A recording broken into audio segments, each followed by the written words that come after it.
అందరికీ నమస్కారం. ఒక ఆవు ఆవుని ఆవులాగా చూడాలి. ఎద్దుని ఎద్దులాగా చూడండి. మీ అవసరం ఎలా వాడుతుందో, దానికోసం మీకు డబ్బులొచ్చే పనులు గాని, లేకపోతే దాని మీద ప్రొడక్ట్‌ల పనులు గాని, దాని అద్భుతాలు మీరు చూడడానికి మీకొక బాధ్యతగా నేను చెప్పే విషయం అన్నమాట. అంటే రేపొద్దున నా ఆవే గ్రేట్ అనొద్దు. పుంగనూరే గ్రేట్ అనొద్దు. లేకపోతే ఏ ఒంగోలు జాతే గ్రేట్ అనొద్దు. ఉండేవి 3 జాతులు. ఎరుపు, తెలుపు, నలుపు. ఆడ, మగ. అందులో ఇంకా ఎక్కువ ఇంపార్టెంట్ విషయం. చాలా మంచి విషయం. ఆనందంగా ఉన్నావు, ఆనందంగా లేనావు. ఇప్పుడు మన రోడ్ల మీద తిరుగుతున్నాయి కొన్ని ఆవులు. ప్లాస్టిక్ కవర్లు తింటున్నాయి, కాగితపు ముక్కలు తింటున్నాయి, ఏది పెడితే తింటున్నాయి. అవన్నీ అన్‌హ్యాపీ కౌస్. మన ఇంటిలో మనం ఏదైతే తింటున్నామో అది పెట్టి, దానికి నచ్చిన ఫుడ్ మనం పెడుతుంటే, అది healthy, happy cows. So, healthy happy కౌస్‌కి కొన్ని లక్షణాలుంటాయి. అన్‌హెల్తీ అన్‌హ్యాపీ కౌస్ ఏవైతే ఉన్నాయో వాటికి కొన్ని లక్షణాలుంటాయి. అన్‌హెల్తీ హ్యాపీ కౌస్ ఏంటంటే దొరక్క తింటాయి. ఇంకా చెప్పుకోవాలనుకుంటే తన శరీరం తనే పాడు చేసుకొని ఏదైతే బయట ఏవైతే ఉన్నాయి కాగితపు ముక్కలు గాని, ప్లాస్టిక్ గాని, లేకపోతే ఎండిపోయిన చపాతీ ముక్కలు గాని, రైతు బజార్‌లో మిగిలిపోయిన ఏవైతే కూరగాయలుంటాయి, కుళ్ళిపోయిన కూరగాయలు అవన్నీ తినేసి పేడ పుర్రుగా పోసి దుర్గంధభరితంగా ఉంటాయి. లేపోతే ముక్కు నుంచి అదే రసం ముక్కు నుంచి వచ్చే ఏమంటారు దాన్ని? రసం ఏదైతే ఉందో దాని కాకుండా చీము కారుతా ఉంటది. ఎప్పుడు దుర్గంధమైన స్మెల్ ఉంటది. కంటి నుంచి నీరు కారుతుంటాయి. లేపోతే పేడ పుర్రుగా పోయకుండా చక్రాలుగా పోయకుండా అలాగుంటాయి. అవన్నీ అన్‌హ్యాపీ అండ్ అన్‌హెల్తీ కౌస్. ఇందాకే చెప్పాను మంచివే అన్నీ దానికి మోపురు ఉంటది, గంగడోలు ఉంటది, అది చూడగానే ప్రశాంతంగా ఉంటది. కానీ హ్యాపీ లేదు. అర్థం చేసుకోండి. మన కొట్టెంలో గాని, లేపోతే మన గోశాలలో గాని, మన పొలంలో గాని మనకుండాల్సింది హెల్తీ అండ్ హ్యాపీ కౌస్. ఇప్పుడు నారాయణకి ఎందుకు అలా డిఫరెన్షియేషన్ చూపించానంటే, వచ్చినప్పుడు వచ్చే డ్రైవర్ చెప్తున్నాడు. "సార్ ఇవి చచ్చిపోద్ది సార్ ఎళ్ళే లోపల" అన్నాడు. "అది చవ్వదు. ఒక 3 నెలలు పోయిన తర్వాత రా" అన్నా. నేను ఏది తింటే నేను పాయసం తింటే దానికి పాయసం పెడతా. నేను చెరుకు తింటే పిప్పి కాదు చెరుకే పెడతా. రైట్. నేను గడ్డి గూడా మంచి గడ్డి.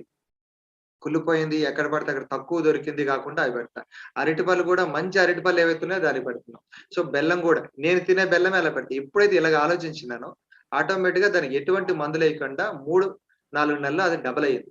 ఇప్పుడు నారాయణ చూస్తే తట్టుకోలేం. దాన్ని పట్టుకుంటే తట్టుకోలేం. ఎందుకంటే కానీ మాట వింటాడు. ఇలాంటిది మీ ఆశ్రమాల్లో, మీ గోశాలలో లేకపోతే మీ పొలంలో ఉంటే దెన్ మీరు అదృష్టవంతులు అంటున్నా. దాన్నే హ్యాపీ కౌస్ అంటున్నాం. హ్యాపీ కౌస్ అని హెల్తీ కౌస్ అని చెప్పేసి అంటాం. దాని నుంచి వచ్చే ప్రతి ఒక్కటి గూడా అది అద్భుతాలు సృష్టిస్తదండి.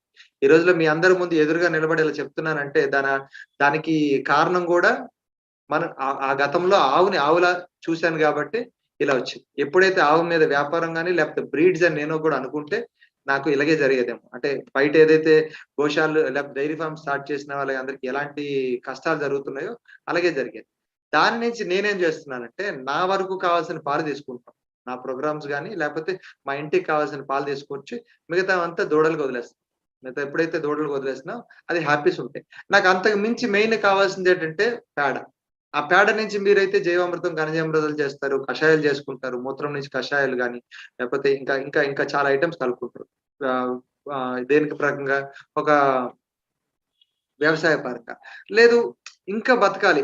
దాని నుంచి నేను బతకాలి, అది బతకాలి అన్నప్పుడు దాని ఎక్స్‌క్రీషన్ ఎప్పుడైతే హెల్తీ హ్యాపీ కౌస్‌ని ఏవైతే ఉన్నాయో దాన్ని తీసుకొచ్చిన తర్వాత నేను ఫస్ట్ చేసిన పనేంటంటే ఇట్లాంటి పిడకలు తయారు చేసిన. ఈ రోజు వరకు మనం డైరెక్ట్ మెటీరియల్ తయారు చేద్దాం. రేపు ఇంకొన్ని ఫార్ములాస్ చెప్తా. రేపు మనకి ఇంటికి పనికొచ్చేవి ఇంకా అంటే కొన్ని బయట నుంచి కొనుక్కొచ్చేవి చెప్తా. ఈ రోజు వరకు మనం చేయాల్సిందేంటంటే ఆవు పేడని, మూత్రాన్ని ఎలా వాడుకోవాలి అని చెప్తా. సో, ఇట్లా అంటే డైరెక్ట్‌గా మన బయట నుంచి ఆయుర్వేద సామాన్లు తేవకుండా మనం చెప్తాం. ఒక దంతమంది చేయాలంటే 15 ఐటెమ్స్ కావాలి. అవి లేకుండా ఉండేవి ఈరోజు మాట్లాడుకుందాం. డౌట్స్ గాని అంటే ఆవు మీద డౌట్సు, ఆవుని ఎలాగా ఆ గోశాల ఎలా పెట్టుకోవాలి? గోశాలలో ఉండవలసిన పనులేంటి? దానికి షెల్టర్ ఎక్కడ కట్టాలి? ఏ దిక్కున పెట్టాలి? ఏమేమి తిని పెట్టాలి? తినాల్సినవేంటి? ఇవన్నీ మాట్లాడుకుందాం. రేపు మిగతా ప్రొడక్ట్స్ కూడా మాట్లాడుకుందాం. రైట్. నేను ఫస్ట్ చేసిందేంటంటే పిడకలు తయారు చేసిన. ఏదైతే పేడ మీరు కావాలంటే చూడండి చక్రాలుగా ఉంటది పేడ. ఇట్లా ఒక రౌండ్‌గా ఉంటది. ఆ! ఇంకొన్ని మీకు చూపించాలి. ఏంటంటే ఈ మేము కొన్ని ప్రొడక్ట్స్ ఉంటాయి. బయట చాలా వరకు చేస్తున్నారు. చూడండి ఇప్పుడు ఘనజీవామృతం సీడ్ బాల్స్ చేస్తున్నారు. ఆ వెనక చూస్తూ ఉన్నారంటే మీకు కడ్డీలు తయారు చేస్తున్నారు. పేడ కడ్డీలు. ఆవు మూత్రంలో ఇన్ని రకాల ఎలిమెంట్స్ ఉన్నాయి. ఏవే ammonia nitrate, calcium carbonate, chloride, creatine, magnesium, gold కూడా అందులో ఉంది. యూరిక్ యాసిడ్ అన్ని తగ్గించేవి కూడా అందులో ఉన్నాయి. దాని తర్వాత ఇదిగోండి ఇట్లాంటి ఈ స్వస్తిక్ ఏదైతే ఉందో ఈ స్వస్తిక్‌ని మనం ఉట్టి పేడ. అందులో ఏం కలపలేదు. ఉట్టి పేడతోనే వాళ్ళు చేసుకున్నారు. అది మీ బీరువాలో పెట్టుకోవచ్చు. కారుకి డిజైన్‌గా పెట్టుకోవచ్చు. ఇంకా కొన్ని పెయింట్‌లేయాల్సి ఉంటది దాని మీద. సో, ఇవి లక్ష్మీనారాయణ ఇంట్లో ఇది మూడో నెలలో. వచ్చిన మూడో నెలకి ఇలా నారాయణ ఇలా తయారయ్యాడు. ఆ! ఇది లక్ష్మి చిన్నప్పుడున్న ఫోటో. ఇదిగోండి ఇట్లా కడ్డీలు చేసుకోవచ్చు. ఒక పీవీసీ పైప్ తీసుకొని అందులో ఒక 2 ఇంచుల పైప్ తీసుకొని అందులో బాగా కుమ్మేసి ఇలా వెనక నుంచి పుష్ చేస్తే మీకు కడ్డీలొస్తాయి. లేదా ఒక రూ. 60,000 మెషిన్స్ గూడా ఉన్నాయి ఇప్పుడు. ఆ మెషిన్స్ ద్వారా గూడా ఇలాంటి కడ్డీలు. ఇది హోమ కడ్డీలు వాడుకోవచ్చు హోమానికి. లేదంటే ఈ శ్మశాన వాటికల్లో గూడా లేపోతే కొందరు ఈ ఈ బయట మనకి ఇవి జేస్తారు. పానీపూరీలు గాదు. చాట్ బండ్లు పెడతారు. పకోడీలు చేస్తారు. లేకపోతే ఇంకా చెప్పుకోవాలంటే ఈ కొన్ని డబ్బాల్లో పెట్టుకొని తయారు చేస్తారు కదండీ! జిలేబీలు గాని. సో, అలాంటి వాళ్ళకి మీరు అమ్ముకోవచ్చు వంట చెరుకు కింద. ఎ నార్మల్ కట్టే కండా ఇది ఇంకా ఎక్కువగా మండుతది. ఇది దీపాలు తయారు చేసుకోవచ్చు. ఈ దీపాలు అది కూడా కాలకుండా ఉండే దీపం చేసుకోవచ్చు. కాలే దీపం కూడా చేసుకోవచ్చు. చూడండి హవన కుండీలు అన్ని తయారు చేసుకున్నారు. ధూప్ స్టిక్స్ చేసుకోవచ్చు. మీరు ఇంకా చెప్పుకోవాలంటే ఇది కుండీలు గూడా. ఇదిగోండి ఇట్లా సైజుల్లో డిఫరెంట్ పెట్టుకోండి. ఒక్కోటి రూ. 2, రూ. 5 అమ్ముకోవచ్చు. కుండీలు తయారు చేసుకోవచ్చు. అది శ్మశానంలో ఆళ్ళు పెట్టుకున్నారు. శ్మశాన కడ్డీలు గూడా తయారు చేసుకోవచ్చు. ఉట్టి పేడతోని. దీనికి మెటీరియల్ ఎక్కడైతే ఉన్నదో, ఈ మెటీరియల్ గూడా ఎక్కడైతే మెషిన్స్ ఉంటాయి. మనకి లేబర్ తక్కువగా ఉన్నారన్నప్పుడు ఇట్లాంటి మెషిన్స్ వాడుకోవచ్చు. ఈ మెషిన్స్ గూడా. అది కడ్డీలు చేసుకోవచ్చు. ఇవన్నీ ఒక కడ్డీ మాక్సిమం చెప్పుకోవాలంటే ఒక పిడికెడు పేడకి 5 కడ్డీలవుతాయి. చిన్న ధూప్ స్టిక్స్ కడ్డీలు. ఒక్కొక్కటి రూ. 2 అమ్ముతున్నారు. ఇట్లాంటి కడ్డీలు గూడా తయారు చేసుకోవచ్చు. పిడకలు. ఇప్పుడు మీరు కావాలంటే ద్రావణాలున్నాయి. మనం జీవామృతం, ఘనజీవామృతం ఇవి గూడా జేసుకోవచ్చు. ఇలా కడ్డీలు అమ్ముకోవచ్చు. వీళ్ళిక్కడ వర్మి కంపోస్ట్‌లు పెట్టుకున్నారు. అంటే ఉట్టి పేడతోనే. మనం చెయ్యాలనే దృక్పథం ఉండాలి. డబ్బులు సంపాదించాలి జీలుంది అన్నప్పుడు ఇట్లాంటివన్నీ చేసుకోవచ్చు. పిడకలు. ఎప్పుడు అసలు పాడైపో పురుగు పట్టాకండి ధూప్ స్టిక్స్ చేసుకున్నారు. ధూప్ కడ్డీలు. బ్రహ్మాస్త్రం, నేమాస్త్రం ఏవైతే ఉన్నాయో అవన్నీ అగ్నియాస్త్రం అన్నీ ఉన్నాయి. అవి జేసుకుంటున్నారు. అంటే ఇదిగోండి ఒక హోమానికి ఎట్లా తయారు చేసుకోవాలి. కడ్డీలున్నాయి. దాంతో పాటు ఈ కడ్డీలు పెట్టుకుంటే అసల నేచర్ బాగుపడతది. నేచర్ అంతా క్లీన్‌గా ఉంటది. ఇంకా అక్కడుండే వాతావరణంతో పాటు మన హెల్త్ గూడా శుద్ధి పడుతుంటది. ఇట్లాంటివి జేసుకోవచ్చు. ఇగో దీపాలు తయారు చేస్తున్నారు. దీపం కూడా తయారు చేసుకోవచ్చు. బొమ్మలు తయారు చేసుకోవచ్చు. ఇట్లా. ఇంతవరకు జనరల్‌గా మనం ఏదైతే ఉన్నాయో అవన్నీ వాడుతున్నారండి. ఎందుకంటే చేయాల్సిన టైం వచ్చింది గాబట్టి. ఎందుకంటే దాని నుంచి అది బతకాలి, మనం బతకాలి గాబట్టి ఎట్టి పరిస్థితుల్లో ఇలాంటివన్నీ తయారు చేసుకుంటే ఇందాక నేను చెప్పాను. ఒక కడ్డీ తయారు చేయాలంటే ఈ మిషన్ ఈ విధంగా ఉంటుంది. ఒక 1 హెచ్, 2 హెచ్‌పీ మోటార్ పెట్టుకొని వాళ్ళ లోపల పచ్చి పేడేస్తే చాలు. ఇవన్నీ సీడ్ బాల్స్ ఇవన్నీ. సో, ఇవి గూడా మీరు తయారు చేసుకోవాలని కోరుకుంటున్నాం. ఇంకా ఇంకొంచెం ముందుకెళ్తే ఈ ఉట్టి పేడ ఏదైతే ఉందో గట్టి పేడ తీసుకోవాలి. పుర్రు పేడ కాకుండా అది పేడ వేస్తున్నప్పుడు టపా టపా టపా సౌండ్ పడతది. అది పుర్రుగా అంటే సౌండ్ పడదు. అది మీ అందరికీ తెలుసు. ఎవరైతే ఆవులున్నారో వాళ్ళందరికీ ఇది చాలా ఈజీగా గమనించగలరు. ఆ పేడ కూడా చక్రాలుగా ఉంటది. చక్రాల మధ్యలో ఓపెన్ చేస్తే జిగురుంటది. చిన్న గమ్ములా ఉంటది. అది ఆవు హెల్తీగా ఉందని. ఆవు హెల్తీగా ఉంది. దానికి ఎటువంటి పురుగులు లేవు, నట్టలు లేవు. లోపలంతా నీట్‌గా ఉంది. 2 ముక్కెప్పుడు తడిగా ఉంటది. బాగా కారుతా ఉంటది. చెవులు పట్టుకుంటే వేడిగా ఉంటది. తన శరీరం పైనుంచి దుర్వాసన రాదు. నీట్‌గా ఉంటది. ఇట్లాంటివన్నీ ఏదైతే ఉందో అలాంటి ఆవు పేడ దానికంటే ఇందాక చెప్పాను.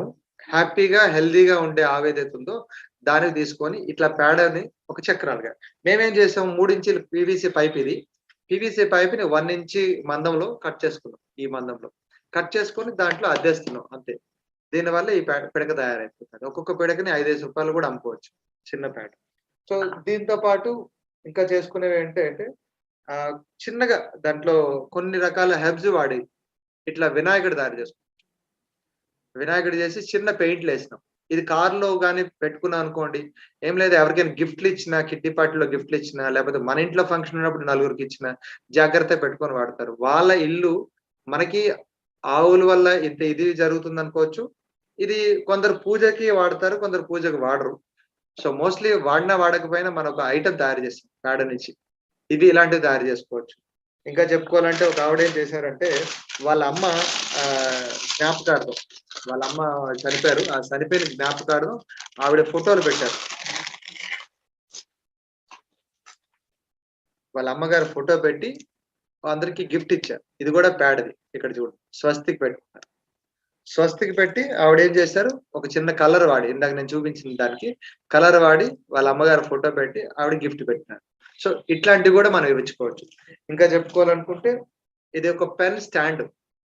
పెన్‌లు పెట్టుకునే స్టాండ్. దీనికి మంచి డిజైన్ పెట్టారు చూడండి. ఇది గట్టిగా ఉంటది. పాడైపోదు.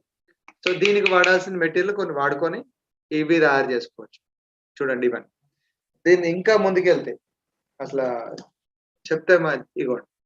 అంటే మనము ఆహ్, బీజాలు మనం ఏదైతే జపం చేయడం కోసం బీజాలు తయారు చేసుకోవచ్చు. ఈ బ్రీడ్స్ అంటాం. ఇవి వాడుకోవచ్చు. ఇంకా మనం ఎవరికైనా ఒక ఫ్రెండ్ ఇంటికెళ్తున్నాం. మనం ఒక గోవు భక్తులం. లేకపోతే మన ఇంట్లో గోవులున్నాయి. సో దీన్ని ఇంకొంచెం ముందుకు తీసుకెళ్ళాలి. వాడికి అవతల వాడికి గుర్తుండిపోవాలి. వాడి ఇల్లు కొత్తగా ఇల్లు ఓపెన్ చేస్తున్నాడు. వాడికి ఇలాంటి నేమ్ ప్లేట్లు ఇవ్వచ్చు. చూడండి ఇది మా మా భార్య నాకిచ్చిన గిఫ్ట్ అన్నమాట. ఇక్కడ ఏం చేస్తున్నారు ఇక్కడ గోమాత సురేష్ అని. ఇదంతా ప్యాడ్‌తోనే. ఉట్టి ప్యాడే. ఇక్కడ మీరు ఇంకా చెప్పండి ఇట్లా సారీ గోమాత సురేష్ అని పెట్టేసి ఇచ్చింది. ఇక్కడ చిన్న చిన్నవున్నాయి. ఇవి పెట్టుకోవచ్చు. ఇవన్నీ మనకి కేకుల్లో ఎక్కడైతే ఉందో కేకుల షాప్‌లో తయారు చేసినవి ఇవన్నీ ఇస్తుంటాడు ఇవన్నీ. ఇట్లాంటివన్నీ తయారు చేసుకోవచ్చు. ఉట్టి పేడతోని. ఇది వాడికి ఉండిపోతది కదండీ! ఒక లైఫ్‌కి ఉండిపోతుంది. దట్టు వాడి ఇంట్లోకి ఆవు వెళ్తుంది. దాంతో పాటు ఇంకా చెప్పుకోవాలనుకుంటే ధూప్ స్టిక్స్ కడ్డీలు చేసుకోవచ్చు చిన్నవి. ఇట్లా ధూప్ స్టిక్స్ కడ్డీలు తయారు చేసుకునేవి చేసుకోవచ్చు. ఇంకో మహానుభావుడు ఉన్నాడు మంచి ఆర్టిస్టు. వాళ్ళు ఇక్కడ ఏం చేస్తారు దీపాలు. ఇది దీపాలు తయారు చేస్తున్నారు. ఇంకో మహానుభావుడు ఉన్నాడు చూడండి. ఏకం వాల్ క్లాకే తయారు చేశాడు. రైట్ వెనక వాల్ క్లాక్ పెట్టుకున్నాడు. ముందు నీ డై ఏదైతే ఉందో డై పెట్టుకొని దానికి మంచి డిజైన్ పెట్టి ఇది ఒక ఫార్ములా. ఇవన్నీ డైరెక్ట్ గా పేడతోనే. చాలా పేడ. ఇందులో ఏముంది ఏం లేదు.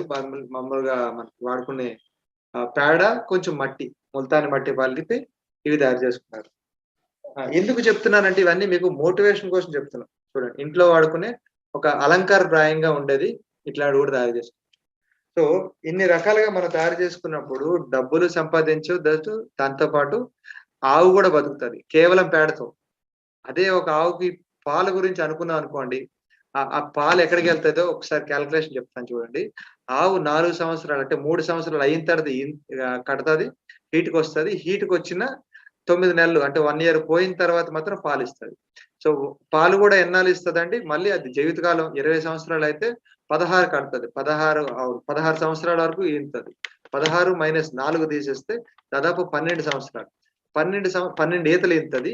ఒక సంవత్సరానికి 8 నెలలే 9 నెలలు పాలిస్తది. 8 నెలలు 9 నెలలు పాలిస్తది. అంటే పాల రేటు చూసుకుంటే బయట రూ. 60 నుంచి రూ. 200 వరకు మధ్యలో అమ్ముతున్నారు. So called unhealthy cows. ఎందుకు ఈ మాట అంటున్నానంటే ఈ రోజుల్లో ఆడవారికొచ్చే సమస్యలు గాని, పిల్లలకొచ్చే సమస్యలు గాని మీరు గమనిస్తే మీరు భయపడతారు. ఎందుకంటే అన్ని రోగాలు జరుగుతున్నాయి సో కాల్డ్ ఈ పాల వల్ల. అదే మీ ఇంట్లో ఆవు మీ దగ్గర ఉండే పాలు తాగారనుకుంటే దానికి ఏమేమి ఫుడ్ ఇస్తున్నారో మీకు తెలుసు. ఎటువంటి ఫుడ్ ఇస్తున్నారో మీకు తెలుసు. రైట్ అందుకని చాలా జాగ్రత్తగా ఉండాల్సిన విషయం ఇప్పుడు జరుగుతుంది. ఇవన్నీ ముఖ్యంగా అర్థం చేసుకోవాలి. అంతేగాని ఆవుల్ని లేకపోతే పాలని మనం తప్పు పట్టాల్సిన పని లేదు. ఎందుకంటే అదొక మెషిన్ కాదు. మెషిన్ కూడా ఫుడ్ ఇస్తే అది అవుట్‌పుట్ అలాగే వస్తది. ఏదైతే మనం ఇన్‌పుట్ ఇస్తే దాన్ని బట్టి వస్తది. రోడ్డు మీద తినేసి లేకపోతే కుళ్ళిపోయిన ఎక్స్‌పైర్ అయిపోయిన బిస్కెట్‌లు తినేసి దానికి నచ్చని ఫుడ్ దాన్ని తాడు కట్టి కూర్చునిబెట్టి తింటే ఇచ్చే అవుట్‌పుట్ పాలల్లో గూడా అలాంటి విధానమే జరుగుతుంది గాబట్టి, అది హార్మోన్ ఇంబాలెన్స్‌లో ఉంది గాబట్టి, దూడ ఎక్కడో ఉంటది. దానికి ఆ రెండిటికి అటాచ్ ఉండదు. రైట్? దానికి పొదుగు ముట్టించి తీసేసిన రకాల్లో ఉన్నాయి. అలాంటప్పుడు మనకొచ్చేది హార్మోన్ ఇంబాలెన్స్. ఎందుకంటే ఆ ఆవు గూడా హార్మోన్స్‌లో లేవు గదా! అది గూడా ఇంబాలెన్స్‌లో ఉంది గదా! అమ్మ, కొడుకు దగ్గరగా ఉంటేనే తల్లికొక ఇష్టం. కొడుక్కి గూడా ఒక ఆప్యాయత. అది జరుగుతుంటది. అలాంటివి ఇప్పుడు దూరం చేసేసాం. దూడని, ఆవుని దూరం చేసేసాం. అలాంటప్పుడు ఏమవుతదండి? హ్యాపీగా ఉండదు కదా! సో, అలాంటి అన్‌హ్యాపీ కౌస్ ఏవైతే ఉన్నాయో దాని నుంచి మనం తీసుకునే ప్రతి ఒక్క ఎక్స్‌క్రీషన్ గూడా పాలు గాని, పేడ గాని, మూత్రం గాని మనకి ఇలాంటి రోగాలొస్తాయి. మోస్ట్‌లీ పేడ దీంతో అవసరం లేదు. పాలు మాత్రం చాలా ఎక్కువ డేంజర్. సో, నేను చెప్పేదేంటంటే మీ మీకు దగ్గరలో గోశాల గాని, లేపోతే డైరీ ఫార్మ్ గాని ఏదైనా ఉంది అంటే అక్కడ చూసి తీసుకోవాల్సింది. లేకపోతే మీ ఇంట్లో ఉన్న ఆవులు ఏవైతే ఉన్నాయో దాని పాలే ఎక్కువ తీసుకోండి. హార్మోన్స్ ఇంబాలెన్స్‌కి దూరంగా ఉండండి. చెప్తానండి. వాత, పిత్త, కఫాలు మరొకసారి చెప్తా. ఇంతవరకు పాల గురించి.